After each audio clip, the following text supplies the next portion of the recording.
Naglalakad lang siya sa umaga papunta sa kanyang trabaho at sa hapon naman pauwi sa kubo niya. May nakaparada na tricycle at kumpare niya yung driver. Niyaya na naman niya at buti na lang hindi pumatol. Ewan ko ba, pag galing sa trabaho gusto niyang magpahinga, nakasama ang paborito niyang inumin. Buti na lang at hindi na nagpilit.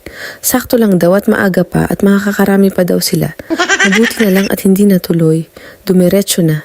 Ito pala ang daanan namin mula sa kalsada papunta sa bahay namin at kubo niya. Dito na kami nakatira, simula pagkabata at nakakalungkot lang na darating pala ang araw na lilisanin namin ang lugar na ito. Mahabang kwento kung bakit ilang buwan na lang ang pagtira namin dito. Simula pa sa lola at lolo namin, dito na kami namulat. Hindi po yan papasok sa bahay at diretso agad sa kubo niya. Natutuwa kami pag ganito na diretso agad sa kubo niya pagdating galing sa trabaho kasi alam namin na hindi siya lasing. Mag-aasikaso at magluluto ng para sa hapunan niya. Ayan, matatanawan na dyan yung munti niyang tahanan. Kung nag-asawa sana siya, may sasalubong sana sa kanya na asawa at anak. Manghihingi ng pasalubong, kaso takot sa babae. Naalala ko dati na meron yan sumama sa kanya na babae.